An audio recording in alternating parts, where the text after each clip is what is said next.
দুরন্ত সাহসী এক সাহাবী, অত্যন্ত মেধাবী, অসাধারণ জ্ঞানী, কিন্তু বিনয়ে ছিলেন পাহাড় সমশান্ত।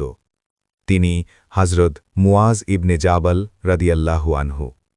জাকজমক তার পছন্দ ছিল না, চাকচিক্য তার চোখে কোনো মূল্য রাখত না। অতি সাধারণ জীবনেই তিনি ছিলেন সুখী, কথায় কম, কাজে দৃঢ়, আর ঈমানে ছিলেন অটল।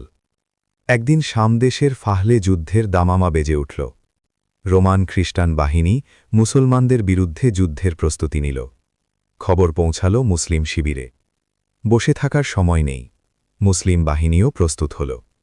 কিন্তু মুসলমানদের এই দ্রুত প্রস্তুতি রোমানদের মনে ভয় ধরিয়ে দিল। তারা ভাবল, এখনই যুদ্ধ করা বুদ্ধিমানের কাজ নয়। তাই তারা সন্ধির প্রস্তাব নিয়ে এগিয়ে এল। মুসলিম বাহিনীর প্রধান ছিলেন হযরত আবু উবায়দা রাদিয়াল্লাহু আনহু।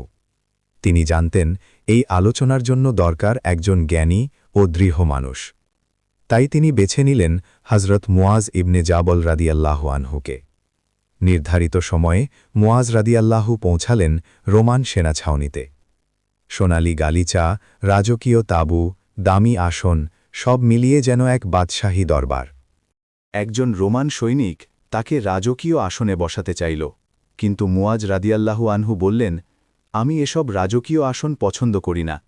দরিদ্র মানুষের ঘাম ঝরিয়ে এগুলো বানানো হয়েছে। এই কথা বলেই তিনি মাটিতে বসে পড়লেন। রোমানরা হতবাক। তারা বললেন, আপনি একজন মহান ব্যক্তি, আমরা আপনাকে সম্মান দিতে চাই।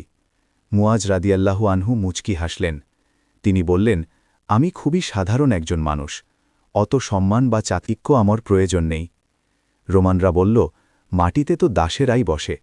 মুয়াজ রাদিয়াল্লাহু আনহু দৃঢ় কণ্ঠে বললেন, হ্যাঁ, আমি দাস, কিন্তু কোনো মানুষের দাস নই, আমি আল্লাহর দাস, আর একজন দাসের কোনো বিলাসিতা থাকে না।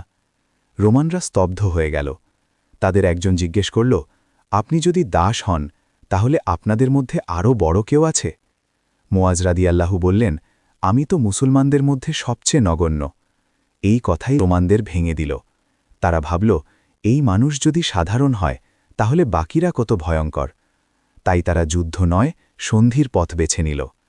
একজন আল্লাহর দাসের বিনয় থামিয়ে দিল ভয়াবহ যুদ্ধ। মর্যাদা আসে ঈমান থেকে, শক্তি আসে বিনয় থেকে। এক দাস, যার বিনয় কাঁপিয়ে দিয়েছিল সাম্রাজ্য।